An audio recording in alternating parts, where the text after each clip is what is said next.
All right, Shalom. We want to give all praises unto YAHAWAH, BAHASHAM, YAHAWASHI, BAHASHAM, QADASH. Also want to give double honors unto the apostles and elders and bishops of Great Millstone. Blessings and salutations unto the elect of YAHAWAH, which consists of the so-called Negroes, Latinos, and Native Americans, as well as the men and women in, the Akim, first and foremost, Salakia, the Akim out there enduring this truth across the four corners of the earth, preaching and prophesying through the spirit of Yahweh, YAHAWASHI, in truth and sincerity, and also the men and women that follow, and those who might look like the other nations, but are of the nation of Israel on their father's side by blood.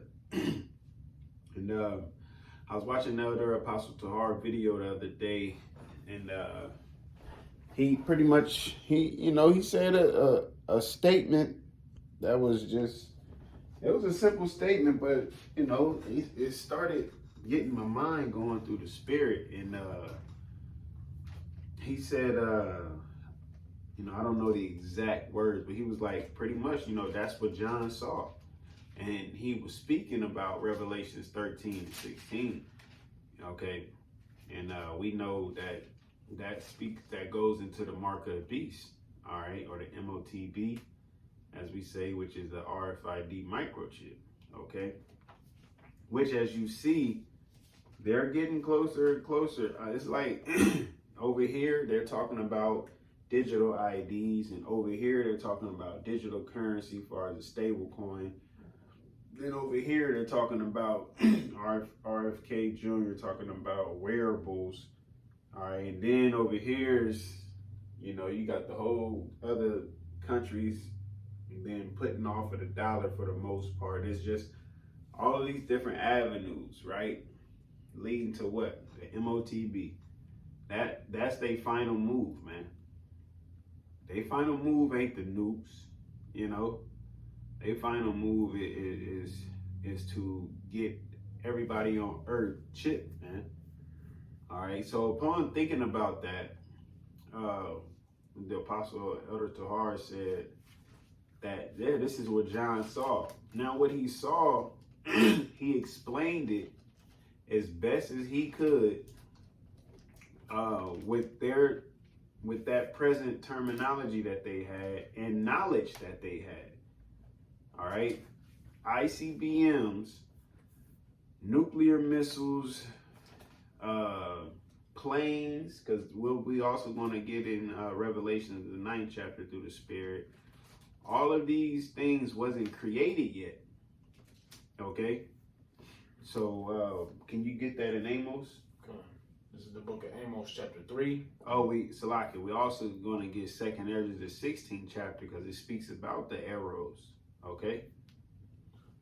This is the book of Amos, chapter 3 and verse 7. Surely the Lord YAHAWAH will do nothing, but he revealeth his secret unto his servants, the prophets. Yeah, that's what it is. Through the spirit of Yahweh YAHAWASHI, he's revealed his secrets unto his prophets, all right, which are us, which are the men that we learn from, and the men that they learn from, and the rest of the men and the Akim out there enduring this truth across the four corners of the earth, prophesying. Okay. He's allowed us to understand what the average person can't understand, but the elect is going to understand. That's the thing. This is a secret that's told. Right. You know what I'm saying? Right. They say, what's the saying? Secrets don't make friends, but friends make secrets. So here it is. The Lord is sharing this secret first and foremost with his servants, and then he's sending his servants out there to gather the rest of them that gonna hear that word or words that resonate, and it's gonna unlock their spirit, for lack of a better term. All right, it's like, oh, okay, all right, that make a little sense. But they could be standing right next to somebody else hearing the same words that they're hearing, and it doesn't it doesn't even resonate at all. That'd be the videos where you see them pulling, come on, man, let's go, we gotta, they just trying to do what they need to do in life. It says, the lion hath roared, who will not fear? The Lord Yahawah hath spoken. Who can but prophesy? Yeah, who can but prophesy? Right? The words is here. This truth is beautiful. All right. It's clear. All right. Made plain upon tables. It's preparation. It's wisdom. It's holy. Okay. It's sanctified. He says, sanctify them through truth. Thy word is truth. Okay. So who can but prophesy? Look at the times that we're in. Look at the times that we once was in when the apostles, you know, in 07, 08, 09, you know what I'm saying, 2010, when they was speaking on things that's happening now, back then, almost 20 years ago. And that ain't taking nothing away from when they started. That's just when they came on YouTube, man. They was doing it way before YouTube. I still got the video of Elder Apostle Tahar breaking down Genesis, the first chapter. Nobody ever told me that wasn't, you know, the Most High that created, that, you know, was doing the elements and forming things, but it was the angels. All right, being commanded by the Most High. Nobody broke that down to me. Nobody told me that the serpent was an actual man. I didn't know that. You know, I thought it was a serpent, you know. So what we're going to do, we can start in 2nd Esdras. That one's pretty clean, you know, straight to the point. It's shorter than Revelations, the 9th chapter. You still with that Matthew 13? Not just yet. Okay. We might get it. This is the book of 2nd Esdras, chapter 16, and verse 13. It says, for strong is his right hand that bendeth the bow. His arrows that he shooteth are sharp, and shall not miss when they begin to be shot into the ends of the world. Now, as we know, in that no arrow can make it from one end of the world to the other end. From one end of the world all the way over to the other end. But an intercontinental ballistic missile can.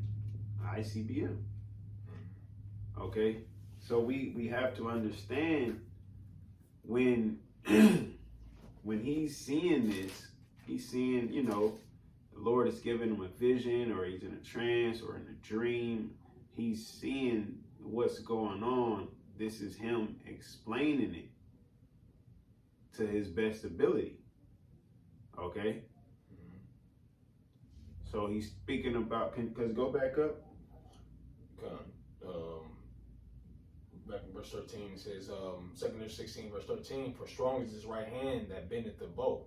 His arrows that he shooteth are sharp, and shall not miss when they shall begin to be shot to the ends of the world. And shall not miss when they shall begin to be shot to the ends of the world. Why? Because these missiles have technology within them that can lock on the targets. So they're not going to miss. And outside of that, the Heavenly Father is going to make sure they don't miss. I think that's spoken of in Jeremiah 50 or 51. I forget how it's worded. I think I'm sure. I forget how. I mean, if you could find it, you could stay there. If you could find it, then, you know. But that's what's and then, I mean, when you get into Jeremiah, it says, all thee that bend the bow, shoot your arrows upon Babylon. That's because, you know, knowing the secrets of the Lord, we understand that those arrows is talking about the missiles. All these other different countries are going to shoot their arrows upon Babylon. All right, go ahead.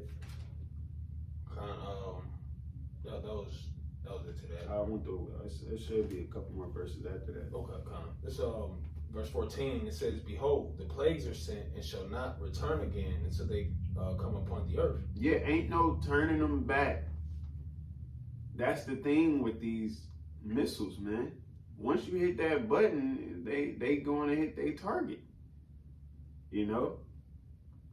Now I'm not 100% sure, but they might have some type of kill switch on there where they can, you know what I'm saying? But For what?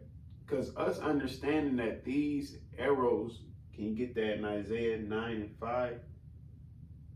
These arrows are meant for one purpose only. Not for their protection. They're meant for one purpose only. Go ahead.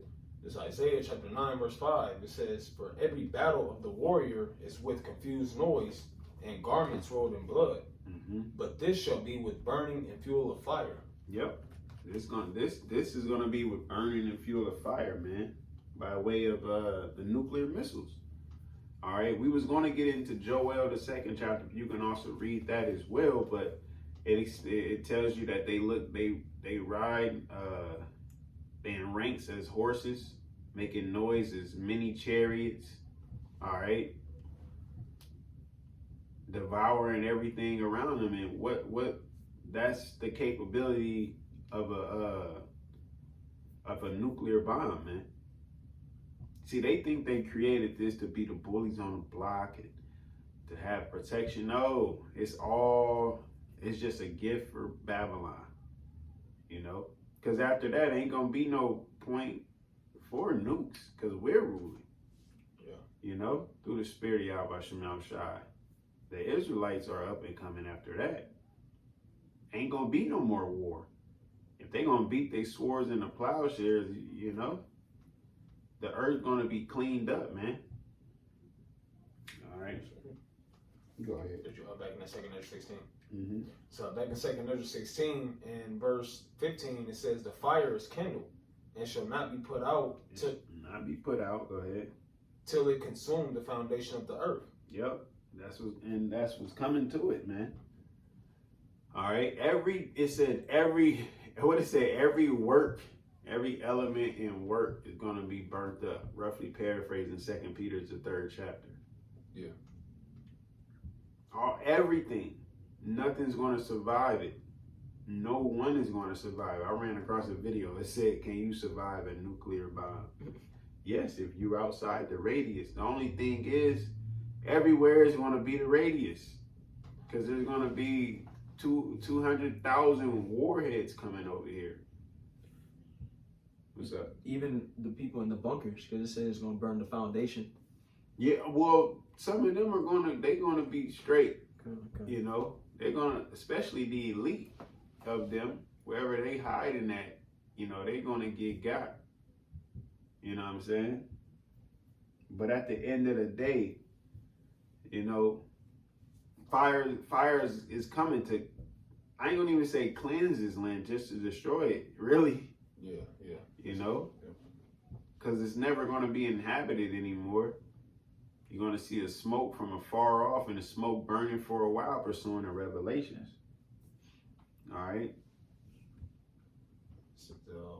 Says verse 16, like as an arrow which is shot of a mighty archer returneth not backward, even so the plagues that shall be sent upon the earth shall not return again. Yeah, so it's calling it a plague, and that archer, he pulling that mug, he got that mug behind his ear, you know, ready to let it go. The last string. just as that ain't gonna return. Because that's a whole lot of force he's shooting that arrow with, that strong archer. So how much more a nuclear bomb? You know, the brother, you can get that precept if you want in Job. Okay. And then we're going to, you know, get to the next one. This is Job chapter 20 and verse 23. Verse 24, it says, "He shall flee from the iron weapon, and the bow of steel shall strike him through. It is drawn and cometh out of the body, yea, the glittering sword cometh out of his gall. Terrors are upon him." Yeah, it's coming out of that silo, man. You know, it's coming right on out of there. Fire is going, you're going to see it. You're going to, man, Lord willing, I'm able to see it, but not get caught in it. I'll put it like that. Because at the end of the day, it's just the power of the Lord. And that's what these visions are. These visions are power of the Lord, man. Yeah. He said that something was going to happen, and then he make it happen. It ain't like he just said, like, you know, Babylon going to be destroyed by nukes. You know what I'm saying? It's a whole storyline to it. Babylon is going to be pretty much going through the earth, messing with this person, doing this to that person, you know, become friends with everybody, then stab them in the back, and then give them a reason to be hated. You know, in their mind, they think that they're making the choices. But no, all in all, it's the Lord just setting all of this up, you know. Yeah, like something you said, I'm gonna read this next verse in 2 Ezra 16. You know how you said it is like how you, Lord willing, I'm able to see it but not get caught in it. This is the same thing that Ezra was saying. Yeah, that's the one I wanted to end on. You know, it says, woe is me. It's like in 2 Ezra 16 verse 17. Woe is me. Woe is me. Who will deliver me in those days? Because he's seen what it was going to be doing. He see, like, that's the thing. We've seen movies and videos of bombs, but we ain't over in our land right now. We ain't over in Palestine and over in Iran, over where these lands is getting bombed and all of that. And those ain't even news. You know? Right. So him seeing, like, he like, hey, who gonna deliver me in those days, you know? He's telling you he don't want to get caught up in that. Because it's going to be devastating. All right? That should be it to that. You got the Revelations? Yeah. Revelation chapter 9 and verse 7. It says, and the shapes of the locusts were like unto horses prepared unto battle. Yeah, because when you read up, it's pretty much going into World War I, right? And it's speaking about the smoke and the bottomless pit, and you know, it's talking about them over there during World War I, and then this locust is describing. Remember, is he seeing the vision? He's seeing the vision. This is man, this is definitely when he was on the island of Patmos. Let's look that time up. I'll search it too, just in case. Your phone's slow.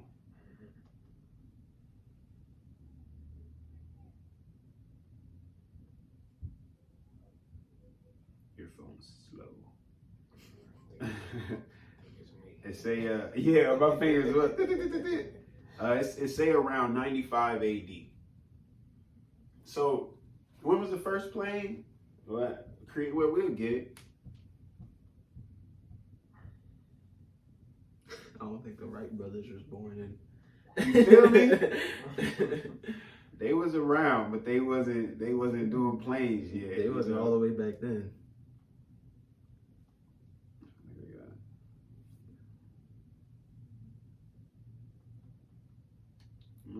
Slow fingers.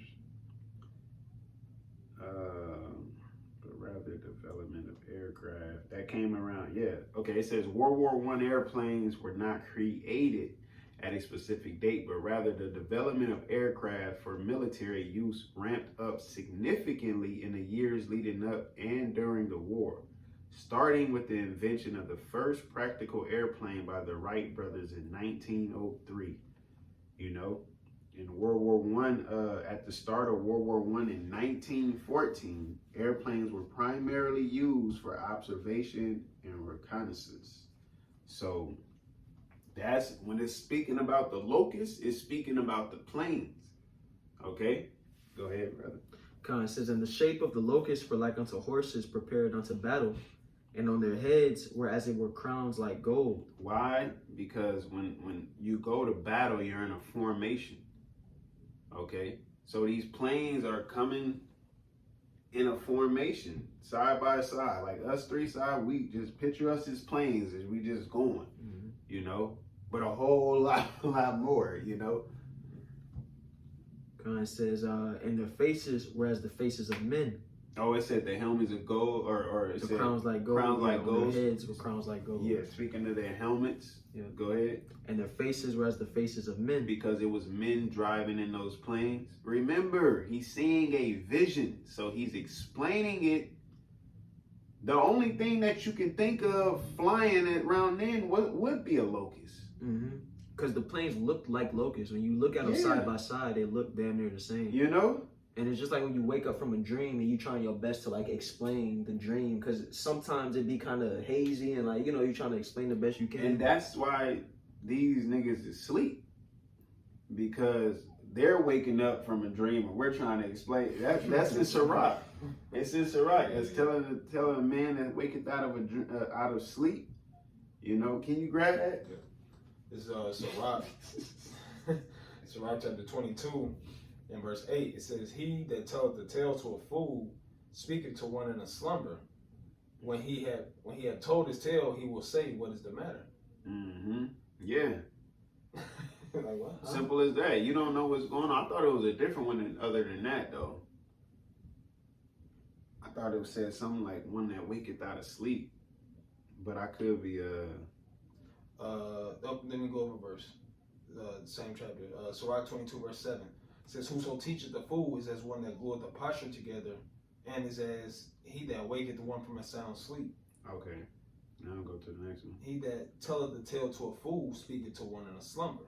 Mm-hmm. When he had told his tale, he will say, what is the matter?" Yeah, he can't grasp the concept, what you're trying to get to it. Hey, I didn't ask.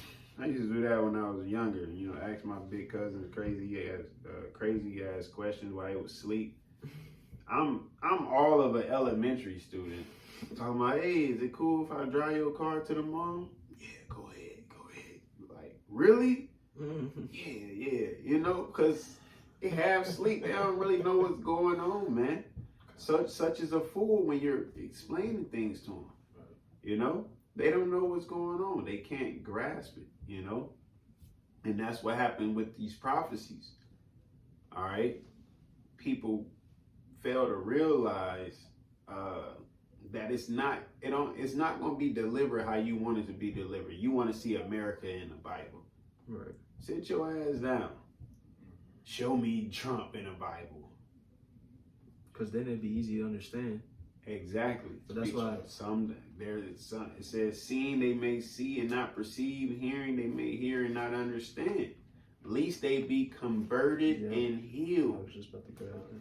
No need to grab it. Okay. It's Isaiah 6 and 9 and Mark 4 and 11. But the Lord don't want everybody to be healed and everybody to be converted. But through the spirit of YAHAWASHI, we still got to put this word out there, because the elect has to get it. You know, they have to you know, get the password, so to speak. All right, go ahead. It says, and they had hair as the hair of women. Yeah, was that the scarf? Yeah, the scarf that they had around, you know, because it's windy as hell up there.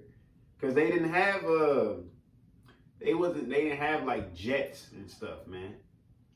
You know, jet, you got a whole glass dome all over you. Mm-hmm. You know what I'm saying? You can be in there with a fitted hat if you want. That's funny. You know, they even got a button that eject the top part of it and turn it into a convertible. And then eject your seat too, you know? That's the hydraulics. Help you get up out of there, you know what I'm saying? But I don't think they was thinking about that 11 years from the first development of a plane. They're not thinking about drop tops. Yeah, convertible planes, man. You know? It says in their teeth, whereas the teeth of lions. Yeah, because they would paint the planes. You know, they would paint teeth on a plane. It kind of, you know, it looked. You have to remember, he's explaining this as best as he could. It's just like you explaining something, you know, that you kind of seeing it, you know, but you just ain't got the words for it. Yeah, you trying to make it understandable for the exactly as best as possible. You know, and they had breastplates, as it were breastplates of iron, and the sound of their wings were as the sound of chariots of many horses running to battle. Yeah, where did your breastplate go? Right here. So if he's looking up and he's seeing these planes and he's seeing the bottom of them, and breastplates of iron, they're made of metal. You know, he's explaining it. I might just title that. They explained it as best they could. Bro, it's just like, I can't remember what movie I saw. It was like somebody from the past came to the future and saw cars, and it was calling the cars like beasts and stuff. Because like, they don't know what a car is, but it just looked like a big old like rhino or like animal. Exactly, bro. Yeah. Says, and they had tails like unto scorpions. The gunners in the back, you know. And there were stings in their tails, and their power was to hurt men 5 months. Yep, which was, you know, approximately the duration of World War One. All right. I think that was it to that one. Yep. Okay, So so all right. We got arrows, right? Which now, through the Spirit, we know them to be ICBM missiles. All right. We went into, you know, planes. He described them as locusts. He described the sound. He described the sight. He described the men that were in them. Okay. He described these things as best he could because he didn't. But you want him to say plane in there? Right. Yeah, and they had like you gotta think like the angel's just giving him this vision. You know, and he's writing it down. In 90 AD. 95 AD. Yeah. He's just writing it down. Cause remember, he's seen beasts. You know, I seen in this what he said, and it spake as a dragon. You know, a lamb that spake as a dragon. He, you know. But when you get to Revelations 13, can we get that? Yeah. Revelation chapter 13, verse 16. And he causeth all, both small and great, rich and poor, free and bond, to receive a mark in their right hand or in their foreheads. Now, when I'm listening to this and I extrapolate, right, it reminds me of the movie X-Men, when Professor Xavier had his bald head ass. Nah, he was in the chair though, what was that machine called? Cerebro. Yeah. And he, boom, put it on, and all of these different people started popping up. And he's listening to thoughts and seeing people's faces and all of that. This could have been the same situation. You know, John seeing a bunch of people with probably looking with good clothes on and people with poor looking clothes on, you know? All right? Just seeing people doing the same thing though. Go ahead. He causeth all, both small and great, rich and poor, free and bond, to receive a mark in their right hand or in their foreheads. Yeah, he could have seen. He didn't say a mark on their hand. You know, he could have just seen some getting a stamp on them. You know what I'm saying? But he actually said, you know, for the most part, of course, he didn't write the KJV in itself, you know. All right. But this is what we got. The Lord, that's another thing. You got to trust in YAHAWASHI, that he's going to give you what you need in order for you to understand. Right? So he said in there, because when you go into the definitions of it, which I didn't, you know, want to do, but it goes into the tool that was used. We might just do that. We might, you can get the definitions of them. I want the blue letter. Yeah, Mark. But 1 second, we'll go ahead and finish this. Read that again. And he causeth all, both small and great, rich and poor, free and bond, to receive a mark in their right hand or in their foreheads. I mean, so because this is where I told the brothers, you have people confusing this with sleeping with Edomite women, confusing it with sin, confusing it with embargo, confusing it with Christianity. Like, he's explaining what he's seen as best as possible. So he's seen Christianity just walking around. He's seen people walking, receiving Christianity in their hand, receiving an embargo in their hand or in their forehead. But then you come fast forward all the way until today. Now, what is going on in this modern world that people are receiving in their bodies. Whether it's in their hand, whether it's in their forehead. You got a fucking weirdo out there, but she said she got like 55 chips in her. But that's the thing. The purpose of this technology, once they get it to where they want it at, all right, it's all you would need is one.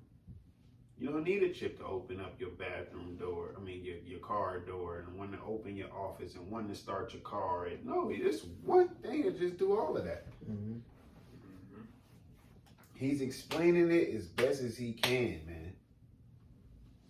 Go ahead, Right, this that word mark, in that Revelation goes into charagma.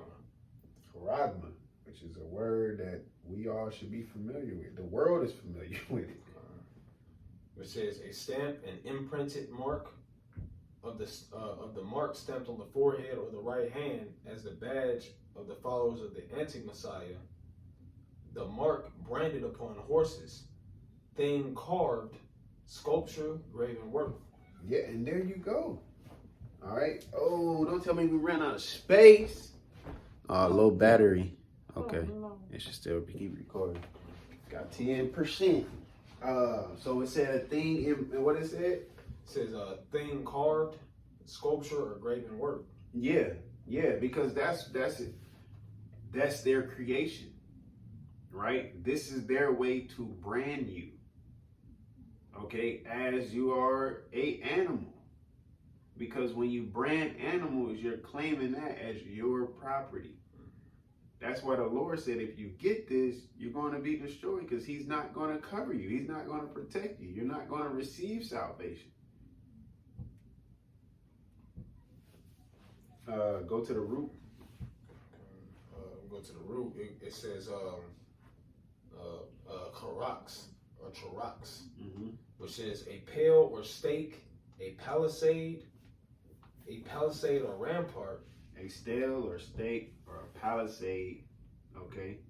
Which a palisades was like when you would, let's say you got a bridge that lead to your empire, so to speak, your castle.